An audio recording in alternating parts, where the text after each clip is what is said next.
Nous sommes en sa compagnie pour la revue de presse. Bonjour Renaud. Bonjour Joël. Alors, retour en Côte d'Ivoire de Laurent Gbagbo, les victimes ne décolèrent pas. Oui, la coordination des victimes de Côte d'Ivoire a organisé une manifestation de protestation hier devant le palais de justice d'Abidjan Plateau contre le retour en Côte d'Ivoire de Laurent Gbagbo. Selon Issaka Diaby, son président qui est cité par Le Matin, le retour au pays de l'ex-chef d'État consacrerait une forme d'impunité et d'injustice à l'endroit des victimes de la crise post-électorale qui ne devrait pas être passée en perte et profit au nom de la réconciliation nationale. Le président du PDCI-RDA gagnerait à saisir au bon la passe du président de la République. Oui, c'est ce que lance à sa une l'expression. Selon le confrère, la main tendue du président Alassane Ouattara est une bouée de sauvetage pour Henri Konan Bédié qui gagnerait à s'y accrocher.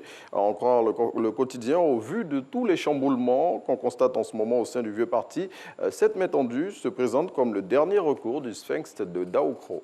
Et coupure d'électricité en Côte d'Ivoire le matin, faire une étude comparative des investissements dans le secteur de l'énergie sous les régimes Ado, Gbagbo et Bédié. Oui, les coupures intempestives d'électricité qui touchent en ce moment la Côte d'Ivoire font naître des critiques de toutes parts à l'encontre du pouvoir en place.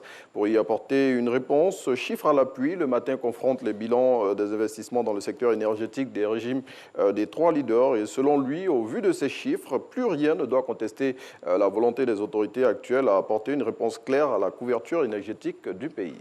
Et attaque de la base militaire de Ndotré, le gouvernement libérien affiche sa solidarité vis-à-vis de la Côte d'Ivoire. Oui, le gouvernement de Georges Weah rassure les autorités ivoiriennes qu'il mettra tout en œuvre à l'avenir pour contrer toute tentative de déstabilisation de la Côte d'Ivoire à partir de son territoire. Une délégation de ce pays, conduite par son ministre des Affaires étrangères, est venue le dire de vive voix hier au président de la République, Alassane Ouattara. Et à en croire le ministre Di Maxwell Sakemaya, le Libéria ne servira pas de base arrière pour déstabiliser la Côte d'Ivoire. Restons sur le même sujet. Après l'attaque du camp militaire d'Ndotré, les autorités militaires ivoiriennes et libériennes verrouillent leurs frontières communes. Oui, c'est ce qu'indique Soir Info. Selon le confrère, les autorités des deux pays ne veulent plus que pareille situation ne se produise à nouveau. Ainsi, elles ont décidé d'unir leurs forces pour parer à toute éventualité de ce genre. Le confrère indique aussi qu'une enquête est en cours en vue de remonter la filière qui a mené à l'attaque sur la base militaire d'Ndotré. On change de sujet. Le haut commandement de la gendarmerie prend des mesures fortes face à l'affaire des élèves gendarmes tabassent des populations. Oui, les auteurs des exactions sur les populations le dimanche dernier dans la commune d'Adjamé en cours la radiation des effectifs de la gendarmerie. C'est l'annonce faite par voie de communiqué par le général Alexandre Apalo-Touré hier. Et dans cette note, le commandant supérieur de la gendarmerie nationale indique que cette sanction est un signal fort à l'endroit de tous les éléments de la maréchaussée qui doivent, à travers leurs faits et gestes, être des modèles dans la société.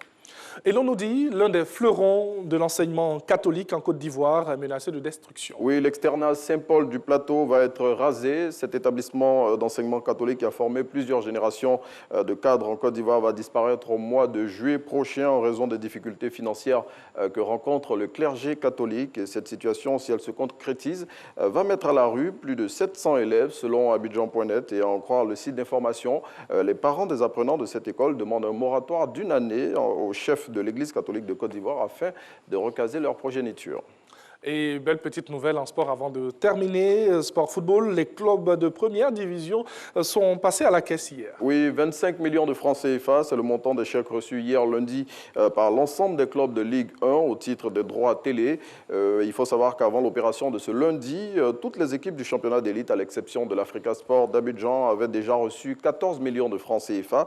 Et donc, avec la mise sous normalisation du club vert et rouge récemment, les Aiglons, en plus des 25 millions d'hier, toucheront les 14 millions dont ils n'avaient pu bénéficier en raison des dissensions au sein du club.